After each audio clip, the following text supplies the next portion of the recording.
Te saluda Eli, dándote la bienvenida con un tema de química.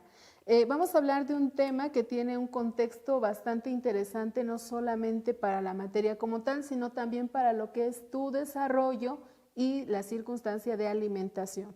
Vamos a hablar el día de hoy de la relación que existe entre la combustión de los alimentos y la de los combustibles. Seguramente si te nombro este título no le encontrarás una relación tan directa, sin embargo vamos a analizar en este tema que sí hay una relación bastante característica respecto a lo que son las reacciones de combustión. Vamos a iniciar con este tema el día de hoy. ¿A qué le llamamos una reacción de combustión? Habría que analizar primero este término para que podamos entrar en materia y puedas encontrar la relación que existe entre los combustibles cuando realizan este tipo de reacción y los seres vivos cuando realizan su proceso de nutrición o alimentación, ¿sale? Entonces, esta reacción tiene una característica muy peculiar. Habitualmente nosotros la relacionamos más con lo que es el triángulo de fuego, pero también existen otros procesos en los cuales se realiza una combustión aunque no esté en presencia de fuego. Esta va a ser observada o analizada cuando tengamos como productos el dióxido de carbono y el agua. Si estos dos compuestos están presentes, el tipo de reacción que se está llevando a cabo es una reacción de combustión. Entonces, si identificas estos dos procesos, si identificas esta situación en donde los productos son estos compuestos, podrás saber o podrás identificar muy fácilmente cuál es una reacción de combustión. Esta situación implica que, como mencionábamos, esté presente en una reacción de combustión de cualquier combustible, hacemos la aclaración, que esté presente ese combustible, que tenga presencia de oxígeno y obviamente cuando se produce el producto también va a haber un desprendimiento de energía, una liberación de energía, la cual se va a manifestar en forma de calor. Por ejemplo, si nosotros hablamos de lo que es la presencia del dióxido de carbono como producto y como agua, también podemos tener una combustión incompleta. ¿Cuándo se genera una combustión incompleta?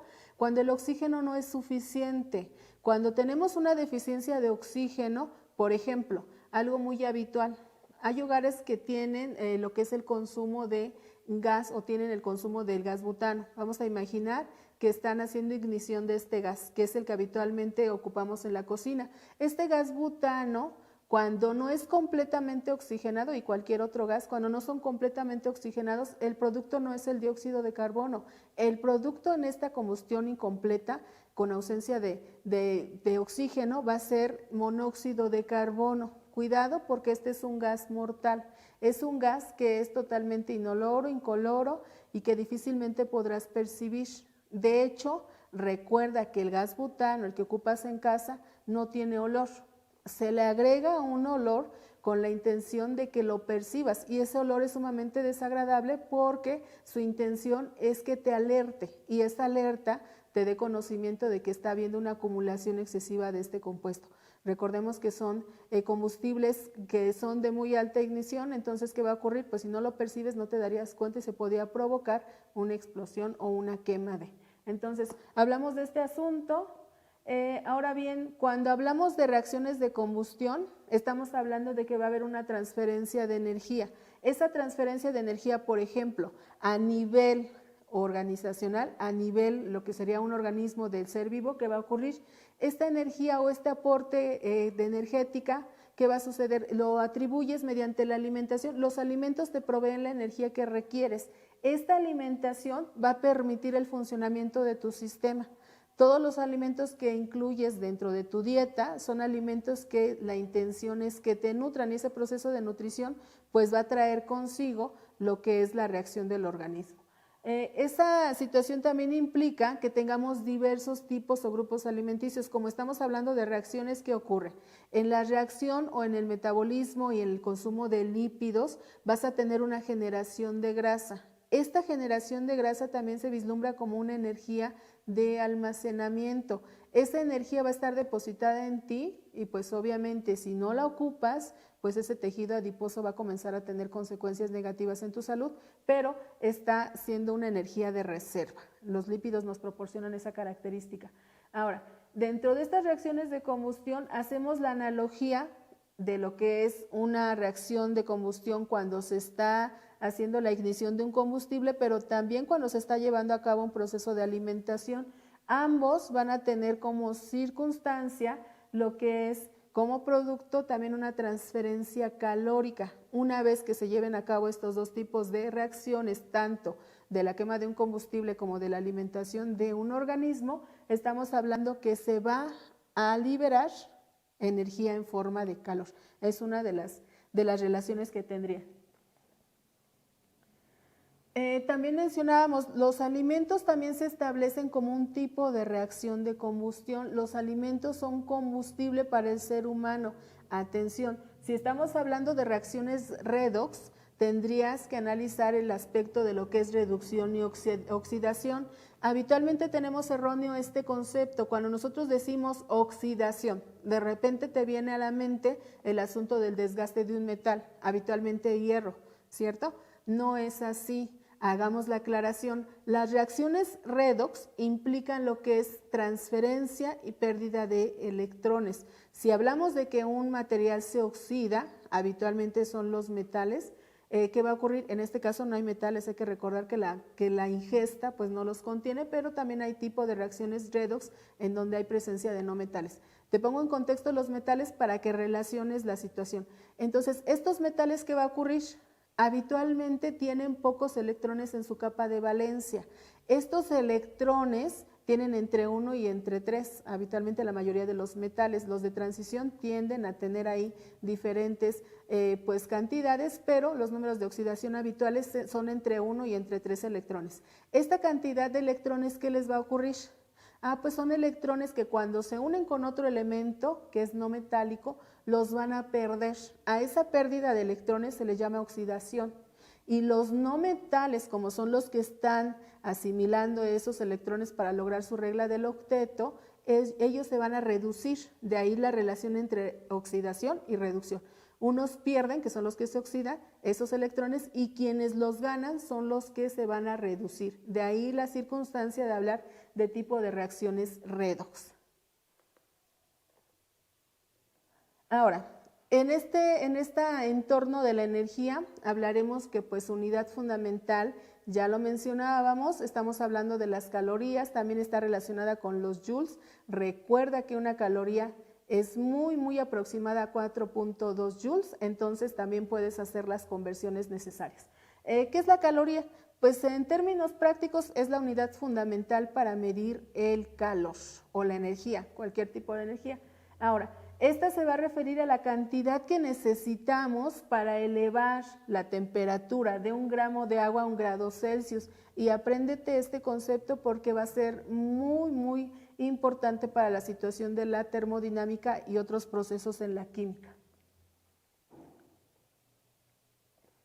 En el términos de la alimentación, o haciendo esta analogía de lo que son las reacciones de combustión, tanto de combustibles como la que serían las de alimentación, pues estamos hablando de que la caloría también tiene una visión o tiene un enfoque nutrimental.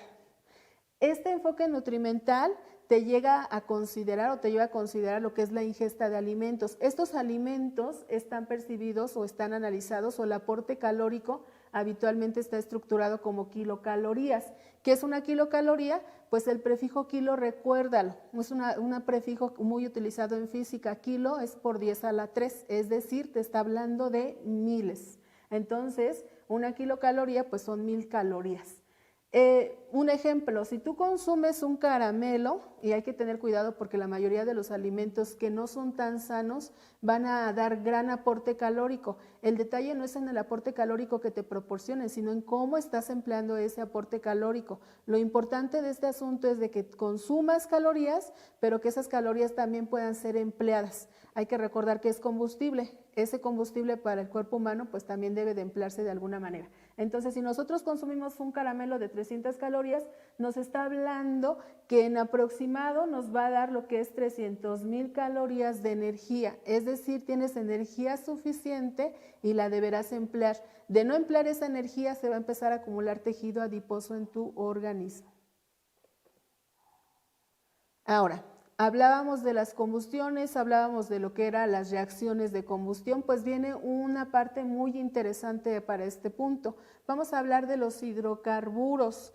Recordemos, desde la palabra hidrocarburo ya te trae a la mente elementos químicos. ¿Cuáles te trae?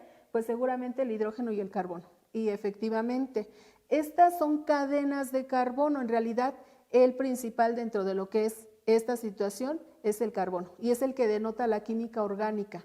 Por lo tanto, tenemos que estos hidrocarburos pueden ser de dos tipos. Podemos tener alifáticos y aromáticos. Dentro de estos alifáticos, que son a los que nos vamos a concentrar ahorita, porque vamos a hablar de lo que es la circunstancia de los combustibles. Pues estamos hablando de los alifáticos. Los alifáticos tienen tres características. Pueden tener enlaces simples, dobles o triples. Si es un enlace simple, que es el que vamos a hablar el día de hoy, se llaman alcanos. Si es un enlace doble, alquenos, y si es un enlace triple, alquinos. Habitualmente los alcanos o los de enlace simple también son denominados parafinas. Entonces, si hablamos de estos, podemos tener al gas natural. Seguramente lo conoces. Si te hablo en términos de química, nosotros lo conocemos como metano. En esta partecita de la química es importante lo que es el manejo de prefijos. Ya conoces prefijos, ya conoces el prefijo mono, di, tri, tetra, no hay ningún problema. Sin embargo, viene la química orgánica y te va a considerar otros prefijos que deberás también aprender. Met 1, et 2, prop 3 y but 4. 1, 2, 3, 4, ¿qué? Pues te habla de los carbonos. Entonces, el gas natural es metano, es decir, tiene la integración de un carbono que está rodeado en su estructura por hidrógeno. Un carbono y 4 hidrógenos. Recuerda que el carbono es tetravalente. Se encuentra en la que sería el grupo 14 y en el periodo 2. ¿Sale? Es tetravalente, tiene 4 enlaces, 4 posibilidades de enlace covalente. Ahora, estos han generado durante todo lo que es el desarrollo de la humanidad, pues la energía para las industrias, por ello son fundamentales. Para la industria petroquímica, ni qué decir, son su fundamento, son su columna vertebral. Ahora, dentro de lo que es esta importancia, pues mencionábamos a futuro y en el presente estamos hablando de energía para este mundo. Habitualmente nos está ocasionando por ahí problemas ya de lo que serían circunstancias de cambio climático y también un aumento en los gases de efecto invernadero, pero a final de cuentas activan la industria. También en la cuestión de los plásticos y las fibras sintéticas, pues son de todos los días la generación de nuevos elementos a partir de lo que son hidrocarburos, habitualmente derivados del petróleo. También tenemos una circunstancia que a futuro se está replanteando, que es respecto a la gestión social y ambiental. Recordemos que este excesivo uso de los combustibles fósiles nos está llevando a un problema bastante grave que es la contaminación atmosférica. Esta contaminación atmosférica pues va de la mano con el asunto de lo que es el uso excesivo de vehículos, también de motores, sobre todo nos mencionan la parte de lo que es el motor de combustión interna que está dando emisiones súper altas de lo que son estos gases que pueden ocasionar lo que es una acumulación excesiva en la atmósfera y por tanto pues tenemos ahí bastante contaminación. A raíz de este asunto lo que se pretende es que a través de la gestión social y ambiental se puedan establecer normativas para la protección del ambiente, es decir, hacemos uso de estos combustibles fósiles pero también estamos conscientes de que se tiene que actuar al respecto para que estos no impacten de forma tan negativa en el ambiente. Otra situación es la situación de la combustión del petróleo. Esta combustión del petróleo, pues habría que decirlo, toda la combustión de los combustibles fósiles, valga la redundancia, nos están liberando en demasía grados excesivos de energía térmica. Estos grados excesivos de energía térmica han traído como consecuencia un aumento a nivel global en la temperatura. Por lo tanto, pues hay hábitats, hay ecosistemas que se están alterando y estamos haciendo uso de excesivo de este asunto de los combustibles fósiles. Esa es una de las características o desventajas de esta situación. También el papel del ser humano. En la química como tal, pues es una situación de una ciencia aplicable que le ha resuelto mucho la vida, pero que también ha tenido nociones que son de impacto negativo en el ambiente. Entonces, para cuantificar los pros y los contras, pues eres el mejor crítico, prácticamente depende de tu visión el hablar sobre este aspecto. Pues por mi parte ha sido todo, nos vemos en la siguiente sesión.